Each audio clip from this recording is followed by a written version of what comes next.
All right. Welcome back. Welcome back. I apologize in the front end. I've been fighting something in my chest, so I may sound a little deeper today than I normally do. This will be good. I want you all to do some of the talking or a lot of the talking today, so that will help me kind of get through. So, all right, we're going to start in Acts chapter 2, starting in verse 42.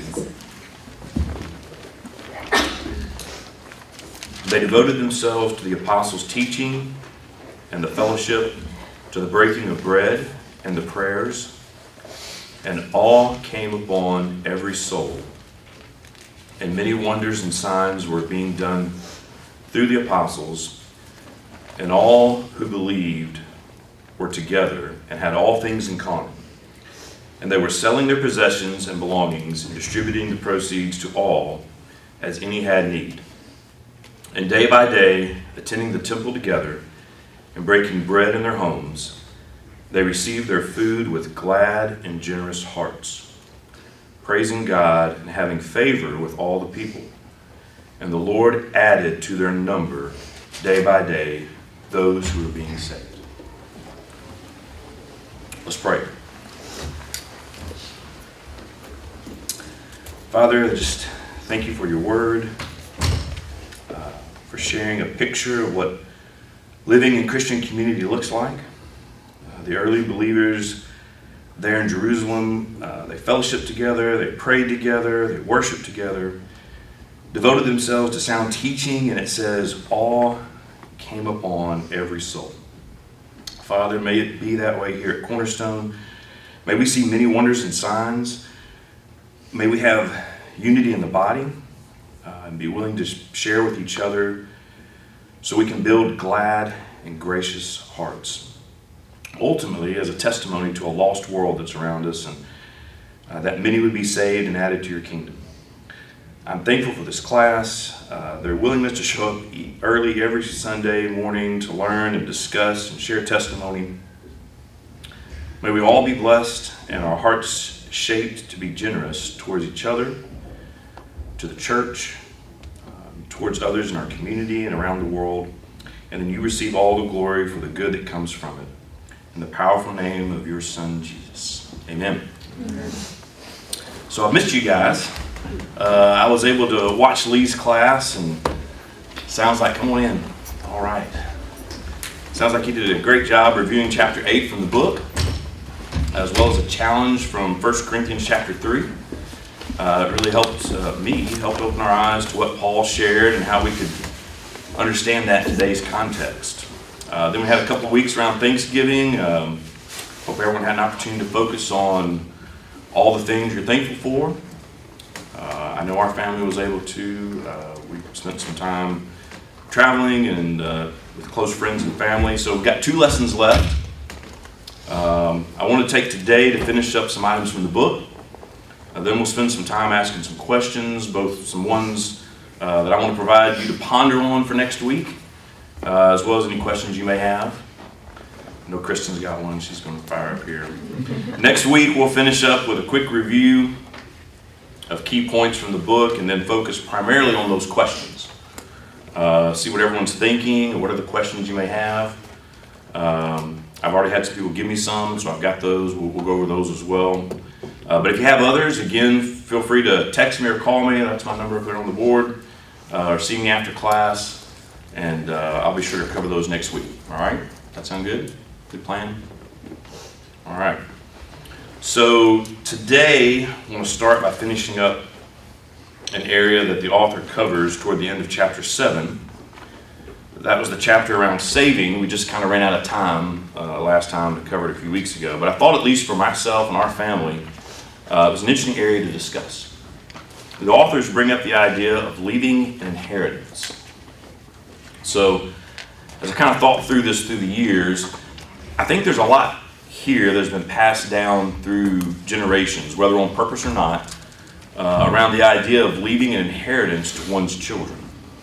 I think really for most of human history, it probably made sense as much as really a way to survive and for families to take care of each other. But going back to the origins of retirement, we discussed kind of earlier in the class, that really didn't come into existence until around 100 years or so ago. Not really even a reality for most people or families. You really worked until you physically could not, then your children took care of you until you passed. And as such, many of your items would be used and passed down to your children because items were expensive. Items might have been necessary to keep in the family business, so just different things. So to some degree, an inheritance makes sense in this context, and may still today in the right context, but for most of us, that will probably not be the case. So instead, families are now leaving large sums to their children, sometimes causing family strife, both before and after the parent's death. And then what do children do with this money? So a lot of interesting questions and thoughts around the idea of leaving an inheritance. The authors decided that they would help their children with education expenses, if they went through a bachelor's degree, maybe that far, plus a modest amount of help after that, but with the idea of providing the help early in their children's adult lives. The expectation, though, is that there would be no windfall upon their deaths.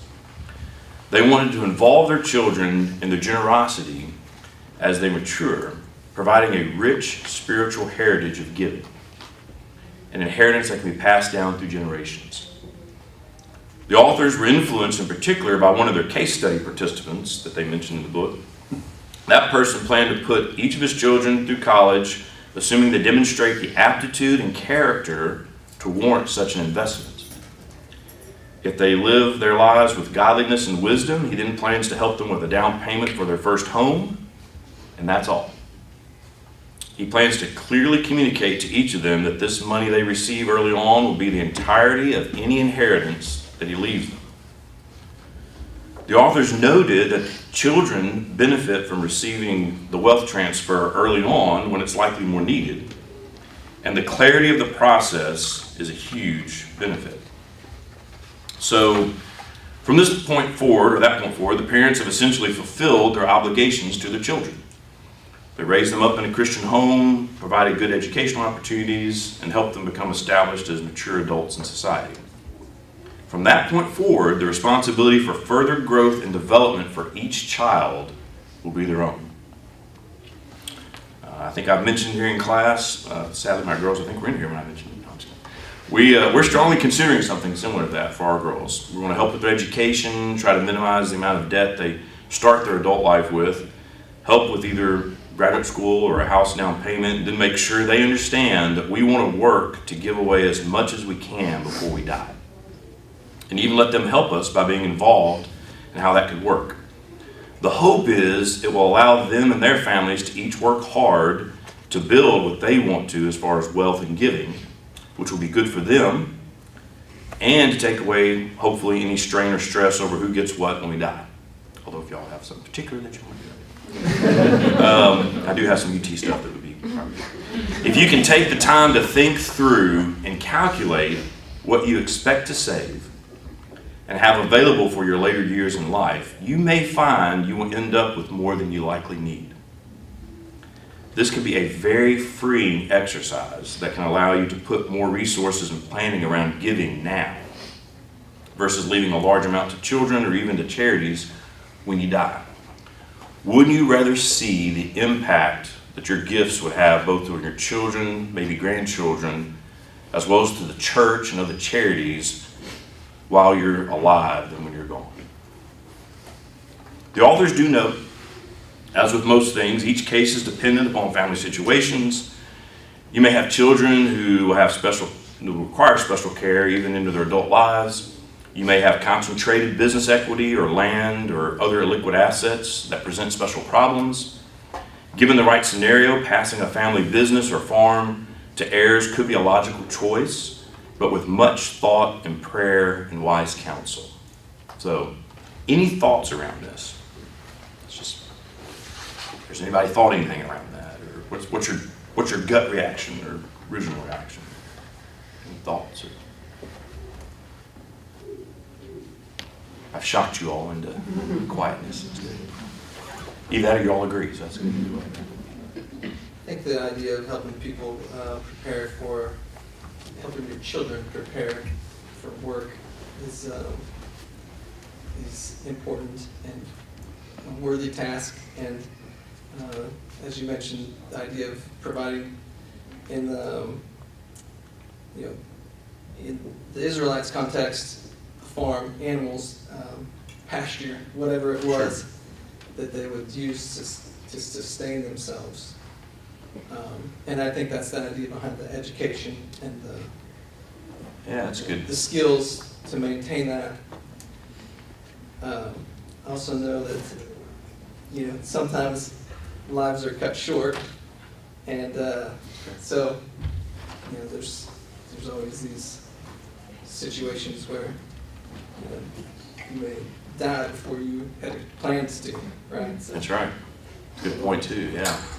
Yeah. You may have a lot of great plans in place, Yeah, but may not get an opportunity to implement them. right. Good. That can be a tricky transition. Yeah. And I think planning, you're thinking through what end of life looks like, whether that's in 3 years or 5 years or 25 years, that probably has to be updated regularly. Yeah. Oh, that's a good point. Yeah. Yeah. Nobody likes to think about mortality. No. That's why a lot of people don't like to talk about. We'll talk about. Dave, have you got a copy of this? What's that? The Treasure Principle. I do have that book, yeah. All right. All right. That's good. We'll talk a little bit about life. I had somebody ask me a question about life insurance, and so that's one of the things we'll talk about next week. But yeah, a lot of people have, mortality is not something people want to think about a lot. But it can cause a lot of strain and strife on those who are left if you don't have some thought around it. Any other thoughts? I got a question. Yep. I guess, yeah, a question. So in the context of the class, we have talked about a lot about, when we talk about inheritance, we talked about assets, money. What about bills? When it comes to, and it's a little bit different because thinking through living here now and seeing the context, I talk about us, we come from a little bit different of a context where you don't see that much in the sense of inheritance and leaving. Sure. I guess you see more of, your parent passed and then there's bills to pay, there's, that kind of situation. Sure. And how do we as believers, I understand that, we are to care for our parents and we Sure. are to honor them. But how do the tangible or realistically look like the responsibility of, in this sense, the inheritance that was left was bills and a little bit of more complex situation. Yeah. What would be that? Is this, so is the question more from the parents' side of, if I give away too much or whatever, then I might end up leaving my children with bills? Or is it more from a child standpoint of how do you deal with? I guess a little bit of both. Okay. If, in the context of the conversation now, me as a believer, and I want to honor my parents, also I want to think through what I'm leaving for my kids and the example I'm giving, but am I to pick up all that from them? Right. Is it my duty, and with that, other family members are not really caring about that, so I Right. like to take the 100% of that responsibility, if that's the case. Yeah. And I'm not there, but I want to. Yeah. How am I supposed to look at that, but also be faithful and be responsible with my Sure. current context and what I want? Don't put yourself in a situation that Exactly. then Exactly. puts the same thing on your children, whatever. Yeah. Yeah, I think it's both, right? I think as parents, I think we've kind of talked through a little bit about, one of the things that you want to make sure of is you don't want to be a financial burden on your children, right? And so kind of going back to the idea of, well, I just give everything away and I don't have any resources, and then you become some degree a financial, burden or whatever for your children. And you could probably, I don't know, you could probably even still make the argument that if that's what you did and that's what, that's how you lived, I don't know, your children might see that as a good thing, but I think generally, yes, you don't want to try to put your situation where your children are having to take care of you. And there's some things you can do. There's different strategies and different things you can do to try to help make sure of that. I've told Lee, I think maybe some other people in here, there's a book. It's not a Christian book, but it's called Die Broke. It's actually it's a pretty good read. And the idea behind it is you're setting yourself up to basically, he says the last check you should write is to the undertaker, that's all it is to the undertaker, and it should bounce. Like that's how good you've planned it, right? Most people, that's difficult to plan it that exact, right? So you probably want to give yourself some margin there. As a child with parents, and we experienced this a little bit with Melissa's parents, not having a lot of financial resources at the end. So I'll give you from a taking care of parents standpoint, I do think that is a good and godly thing to do. If you have the ability to do so, obviously it'd be nice if you could do it amongst your siblings. I do know sometimes that can get sticky amongst siblings, trying to figure out who's going to help pitch in which part, who's fair, and well, if you have some sibling that has more money than another sibling, should they, take on more of that burden, or should everybody equally take on that burden? And so I think that's just one of those things you'll have to kind of work through with your siblings. But I do think as far as taking care of your parents, I think that is a good thing. You would not want them to, we can talk about what taking care of looks like. But if you're providing for them to live, I think that's a good thing. As far as bills that they have, so let's say they pass away and they owe money. I'll give you Spencer's legal. I'm not an attorney, but I will tell you that if you're not legally bound, if you're not legally signed on to any debt, then you are not legally liable for that. So if they owe money to the IRS or credit cards or whatever, and their name's on it, and they pass away, then you have no legal reason to have to pay that. So now you could get into some moral situations where if you say, well, they owed somebody and you felt like it was, you had some moral obligation, you felt like you wanted to try to pay it. I think it's something you have to consider and think it's fine. Anybody else have? I know some of us have been dealing through some of these things recently on different things. Well, you mentioned before, like your first gut reactions, and when you were reading what that gentleman said is about his children. If they do A, B, and C, then I will do X, Y, and Z. Yeah. And my first gut reaction is that sounds like the law. That points back to the law. If you do this, this, and this, then I will do this, this, and this. Right. So I think we have to look for grace in this as well. It's like this is a very Western concept, right? Over in Cambodia, people are poor, they're broke, they live in villages. So honoring their father and mother looks different. Honoring their children looks different. Most people just moved in together. That's right. There's no retirement homes, there's no savings.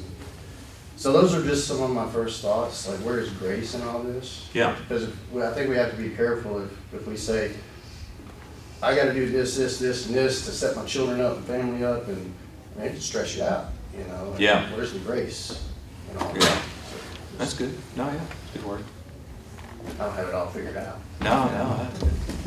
I think the author, the person he was quoting as far as saying, we are willing to do these things for the children if they're living or showing this kind of thing. I thought that part to me sounded okay. Like that wasn't, I'm not going to feed them or house them if they don't act right.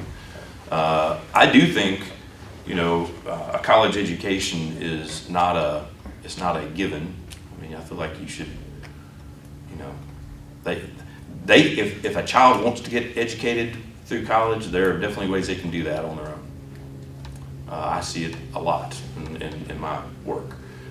So to be willing to help your child through college, I think I think it's okay to say, can they show that they're responsible and stuff like that. Does that make sense from that standpoint? So I think that was kind of more the thought there, but I hear what you're saying from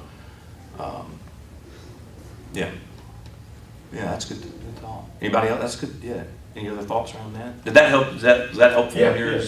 Did that answer kind of what we were thinking on that? And again, I don't have all. I'm not. That's why we have a class, so we can all share, because different people have different thoughts. All right. So the authors finished up chapter 7 with the idea of continuing to build your personal wealth. So basically until you die. So they included a quote from John Rockefeller, who was one of the wealthiest men who ever lived, especially when you consider the adjusted value of his wealth in today's dollars. Someone asked him in an interview, how much is enough? And he famously answered, just a little bit more. So sort of the same concept. How much is enough? Even if your plan is to grow your wealth so you can give it all away when you die, is that a good strategy based on what we've been studying? Someone at this point should be careful to avoid an attitude of, well, I'm different than most people, and my ability to build wealth is really helping God's kingdom in a differentiated way. There are those who potentially could fall into the sin of hubris and pride, a belief that they are somehow doing God a favor by holding on to wealth and lending him their majestic investing prowess, with the plan to give it all away upon death. The authors believe, and I agree, I think, with this, it is generally better to put the money in God's hands early on. Through wise and well-planned giving, trusting in him to multiply the investment, like we've talked about, 20 times, 100 times, in the spiritual realm, as well as to allow him the opportunity to bless us more so that we can continue to give more. And again, as with other ideas, the authors note certain cases in which further wealth accumulation can be productive and useful in Christ's kingdom. In an entrepreneurial context, the accumulation of wealth is potentially a gateway to larger and larger endeavors. I know a few of you who are self-employed. We sort of touched on this idea earlier in class. Often, entrepreneurs do not consume much at all of what their labor produces.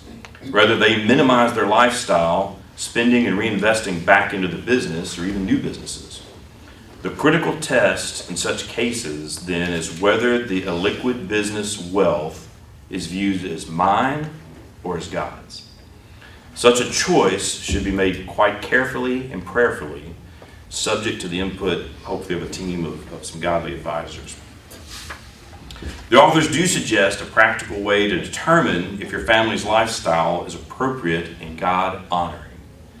And they call it the 20% test. So we're going to have a test on this. It's the 20% test.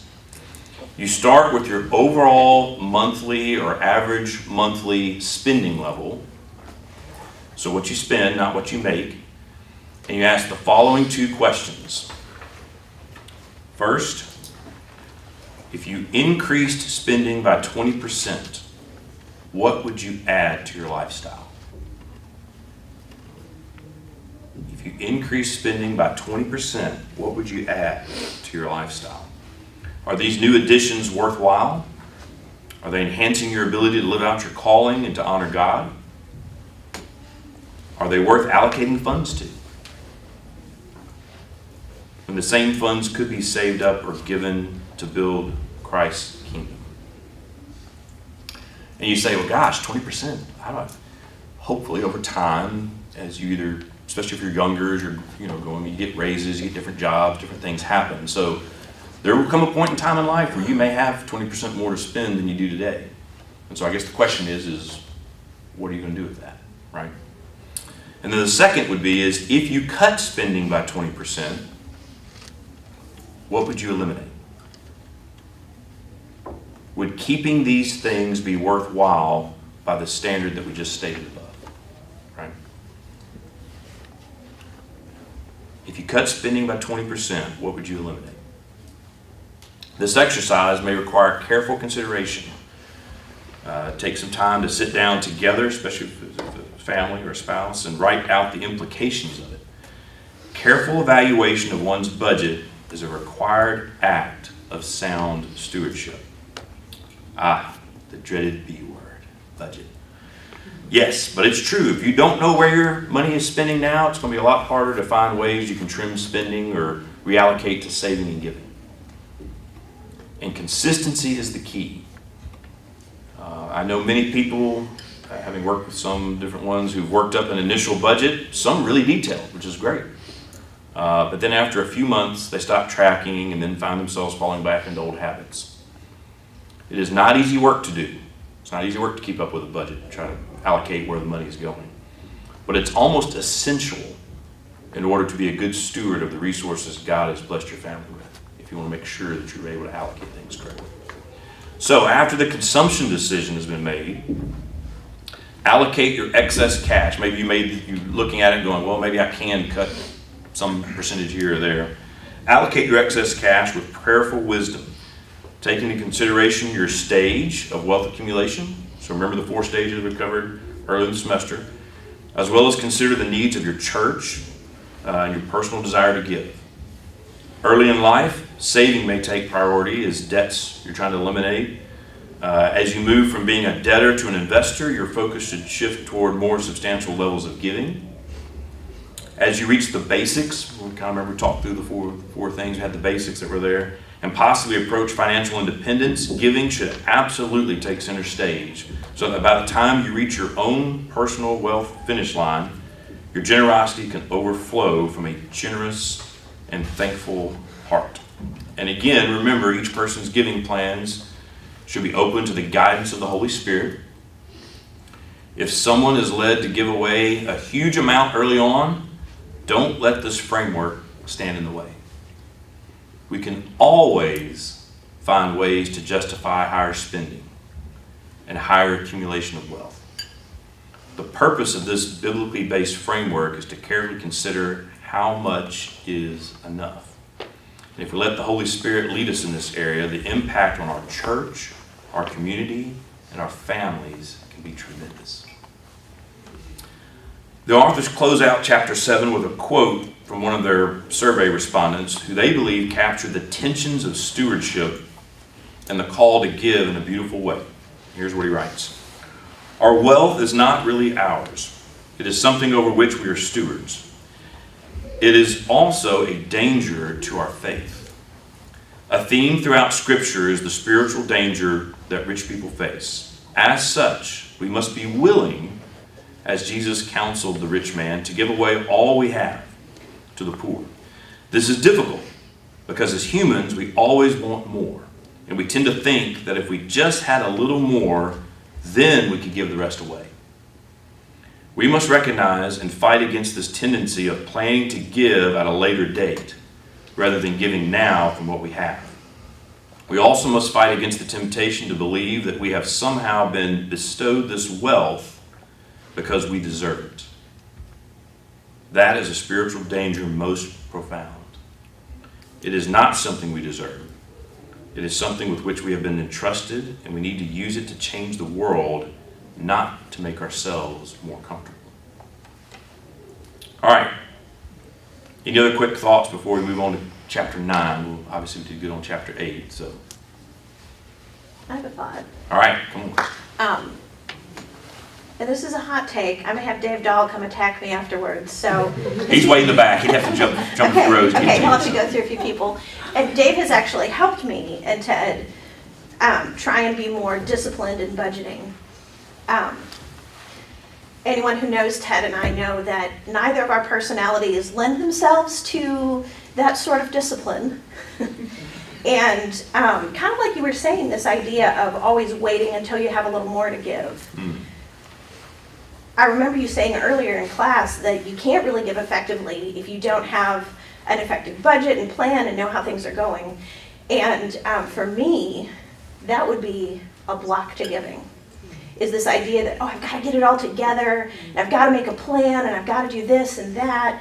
And I really, you know, I mean, there is some giving that's set up in our life, but before I could do anything radical, really have to get myself together.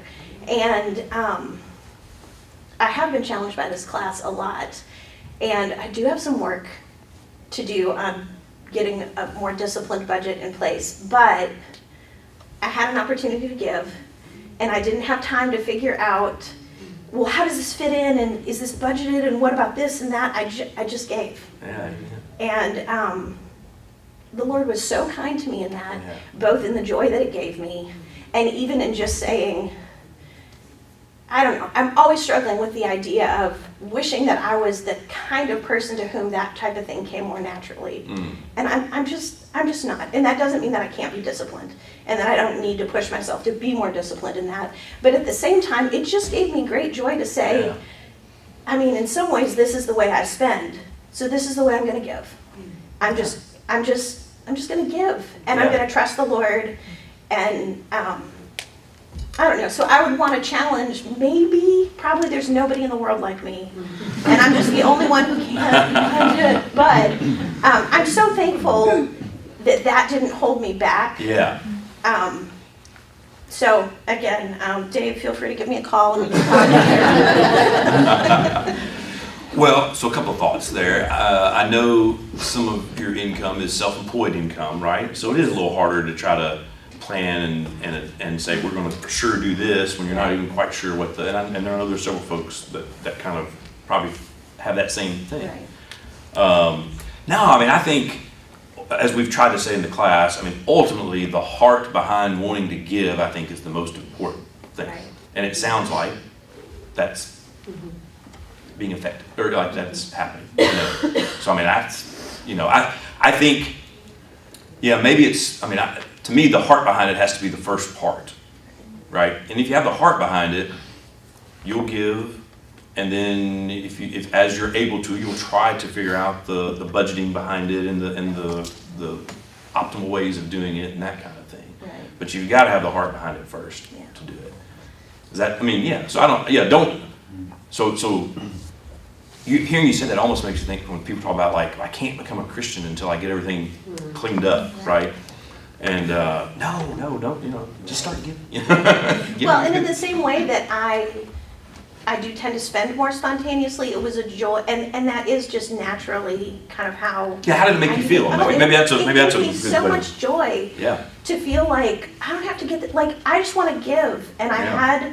I had earned a little extra money in my irregular income, and I just gave it, and it was such a joy to Yeah. give it, even though I didn't have this big huge plan, Sure, and sure. This is how it fits into everything. I just gave it, and it was, Yeah. That's awesome. Thank you for sharing that. Good testimony. Yeah. Good job. Anybody else? That's great. Matt and I are also really bad budgeters, and Also self-employed. for those yes, of and you. also self-employed. And so one of the things that's worked well for us is we have planned giving that we kind of have an idea of how much we're going to make, Sure. and then we also just know that there will be unplanned giving moments throughout the year. Yeah. And then when we budget, we basically budget two things. We budget our giving, and then we budget our saving, and then everything else is what we get to live on. And Yeah. so, and we usually do an accounting after the year's over to see what we did. But I think making the Which is an important decision- part. So Yeah. you still come back Right. and make sure, hey, did this work But like it's we not thought it every was? month. or- No, that's right. yeah. Right. But I think planning the giving and the saving where it comes out of our account before it ever goes into our checking account is a way that we hide the money from ourselves. Yeah. So we don't have to make the decision to save or make the decision to give. Like, it's just an auto draft that's sent to the church, or it's Sure. an auto draft to our savings account. Yeah. So it makes us do that, and then we can always do above and beyond Sure. if we get more. That's right. So No, I like that. Good. That's a good word. Yeah. I just don't want to think Kristen thinks she's the only one. No, absolutely. Thank you. Well, we're also bad budgeters, and we are both employed, not self-employed.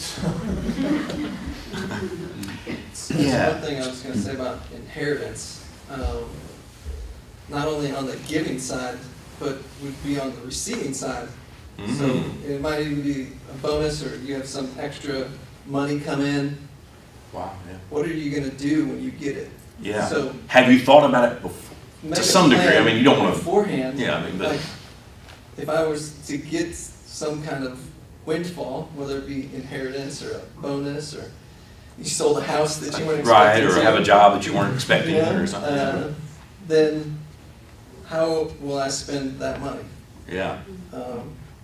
How, I think that's what will I almost do? kind of the 20% rule a little bit. It's kind of that same idea is something has happened. I have the opportunity for my spending to increase by 20%. What am I going to do with that? Right? And it's not saying that you give all, I mean, if you felt led to give all the way, I think that's, I mean, Lord's not going to say, oh no, you shouldn't have given all that away. But I don't think it's necessarily that you have to say I have to give it all away, but like but thinking through that, you know, there is an opportunity. The Lord has given you an opportunity that you weren't expecting, and so again, we're just stewards of what He's given to us. And maybe that Lord is, because you have a giving heart, He's now trying to give you opportunities to where you can increase your giving. The other thing was, on, one thing that's challenged me as I look at a budget is in Matthew 6, verse 21. It says, for where your treasure is, there your heart will be also. If you just rephrase that a little bit and say, if you ask yourself the question, where is your heart? And then you look at your budget and say, is that where my treasure is? Mm. Wow. Yeah.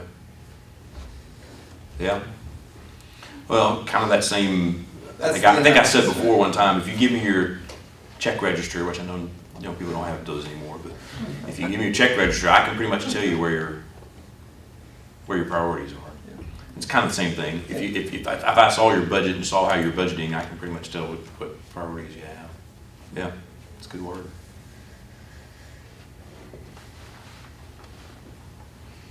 All right. I'm going to try to zip through this quick on this part because I think it's interesting. I want to make sure I get some of these questions. So, yeah, Lee did a great job reviewing chapter 8 a few weeks back. So, from chapter 9, it really kind of ratchets up a little bit. And so, I just want to talk briefly about the idea of stewardship in community. So, living in fellowship with other Christians is critical to the development of our individual faith. And Cornerstone, to be honest with you, may be one of the best, if not the best, our family's ever been a part of. The Bible speaks continually about the importance of living out our faith in community. Proverbs 27:17 says, iron sharpens iron, and one man sharpens another. The wise author of Ecclesiastes states in chapter 4, 2 are better than one because they have a good reward for their toil. For if they fall, one will lift up his fellow. A threefold cord is not quickly broken. That's not a word we use a lot today. And in Paul's first letter to the church at Thessalonica, he shares in chapter 5, verse 11, therefore encourage one another and build one another up, just as you are doing. So despite the closeness of our church family, or even in our small groups, there's one topic that we never discuss: our finances. From what I understand, our elders do a good job in shepherding in this area, one-on-one, privately, which is better than most congregations, to be honest with you, I've been around. But in general, we know nothing about our faithfulness in stewardship, much less our saving and spending habits, or our visions for honoring God with our resources and giving. Why is this? Given how important God clearly considers our management of money to be, why do we talk so little about it? How are we as Christians encouraging each other in our generosity? The truth is, we really aren't. Yet Scripture lays out a clear picture of what living in community with respect to our finances can look like. Acts chapter 2, verses 42 to 47, which I started today with, demonstrates that openness about our stewardship can be an important driver of life-giving, joyful Christian community. The authors do not argue that Christians should necessarily have all things in common, but rather sharing in our stewardship can enable us to develop the glad and generous hearts of our first century Christian brothers and sisters. Many of the generous families the authors spoke to employ some model of financial transparency, and all of them describe it as one of the best decisions they've ever made, both spiritually and financially. So what are your thoughts around this? Should we as a Christian community be more transparent with our finances? What are the advantages and disadvantages, and there would be some, what are the advantages and disadvantages to increasing this transparency? And even if we all agree it is probably worth doing in some way, how do we do it? I think for some, like, I speak for myself, it's a pride thing. Sure. And it's, if you don't have your finances in order, it's humiliating. You feel like you're gonna be looked down upon, or Right. less of a Christian. Right. So I think just opening up that part of your life and letting someone in, that's on another level. Yeah. Yeah. In general, right?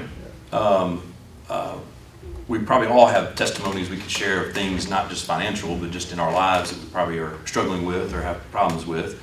But it is interesting, we do have people that share those things. I know in small groups and different things, people will share some things that they're struggling with or different sins. And we've had testimony, come on Sunday night, I guess it's tonight, people share prayer requests and testimonies. You'll hear people share things and things they've struggled with. And so part of being in a Christian community is that ability to be able to do that. So yeah, I agree. I think it is a pride thing from that standpoint. Come on, Isaac. Maybe I'm the moment, but I don't see anything awkward about it. Like I was the same in school. People wouldn't want to share their test grades and stuff. They really can't. Like, who cares? So Yeah. and I think it would help. Yeah. Yeah. I'll say, anecdotally, it's interesting, in our church's history, over the years, we've largely been somewhat of a blue-collar congregation. In some ways, that's changing with some, but years ago, we had an individual named Marty Jacobus, who was, like, if the rest of the congregation was here, he was like, ratcheted a couple tiers up. And we like to say when Marty flew, he and the pilot were the only ones on the plane. Oh, wow. Yeah. And I remember when Marty came, I found myself, he wanted to talk to me about his finances. And I remember thinking, like my working assumption was someone with that much wealth doesn't want you to inquire anything. And he had the exact opposite stance. He asked me, he said, "Lee, as my pastor, are you going to keep up with how much I give?" And I was thinking, I don't know what he wants me to answer. So I kind of said, like, "Marty, do you want me to?" Yeah. And he said, well, he quoted the text Dave quoted. And he said, if you're going to give oversight of my soul, and where my treasure is tells you where my heart is, how can you be ignorant of this in my life Yeah. and faithfully oversee me? And I was so impressed by that I just thought, that's a good thing, because you're right. I mean, we share with at least one other person probably in our lives matters regarding like our sexual purity. I mean, Right. things that you would think would be, man, you're really being vulnerable. Right. And yet, we still sometimes leave this one behind the veil, Yep. you know? Yeah. And as Dave pointed out, this is a crucial matter. Yeah. So, No, it's a fair challenge. And I wonder if we were, as believers, we were more open with one another with our finances, how many more opportunities that would give us to, one, bless, but two, help one another in with financial problems. Because I mean, Yeah. I know we've got our give it. The church has a certain amount that we have in the storehouse fund for helping people in the congregation Right. financially. But I wonder if we were more open with one another with our finances, like people would actually see those needs and want to reach out to help with those, even if it's not directly me going to help Lee and me going and giving Lee a check. It'd be me being able to go to I guess Maybe one of the other pastors. Yeah, and that's say, right. No, "Okay, that's here's right. a- Yeah. Here's a check. I want the church to Absolutely. give this to Lee to help him with that." I wonder how much more it would open that up, and it would make it so much less of a taboo. Yeah. Yeah. I think. Go ahead. I was just saying that I think of Ananias and Sapphira. Yeah. The one person does Wow. something and the others, it creates an interesting kind of opportunity for sin too. Yeah. That's true. Yeah. I'm gonna throw Riley under the bus because he's not here anymore. But, when they're ready to move, they had some financial need, and I think they came to the pastors and asked, there's potential for it, and the pastor said that you had to go ask for it. Just say like, hey, I need some help. And I think Dave did the same thing to another intern in the past. Just make your needs known so that people can bless you with it. Yeah, that's right. I think we have a very giving church family in general, you know, and so I think, yeah, to that degree. I do like the idea of somehow sharing stewardship stories, you know, even if they're anonymous, like you wouldn't have to necessarily say the who and the amount, but just the fact that someone in the church was willing to give to help some situation or whatever, and they gave above and beyond, or, you know, what felt like above and beyond, or in faith, or, you know, something like that. I think it helps, and I think when I hear those stories, it encourages me. So I think being able to somehow figure out a way to allow that to happen, and I think this class has been good for that. I appreciate everybody willingness to share and stuff in the classes. So, all right, good discussion. It's 9:49. I'm gonna try to read through these real quick. So just kind of let them linger, and we'll try to cover these next week. Okay, so. Thinking back to our discussions around saver and spender, remember we had saver, spend, this was kind of like your mindset, saver, spender, steward. When is the last time you were torn between being a spender or saver while making a financial decision? What was the outcome? And did the impact of your decision on your giving cross your mind or have any impact on what you decided? So you're torn between being a saver and a spender. What was that? What was the outcome, and did the impact of that decision on your giving cross your mind or have any impact on what you decided? Is this a big picture or a little picture, or does it matter? I would say just more of a specific, maybe more of a specific example. Like, not saying you have to share the example, just thinking through on your own. Just at some point when you had an opportunity to say, if I've got money, I'm either going to spend it or save it. How did you make that decision, and did the impact on giving have any impact on what you decided? Does that make sense?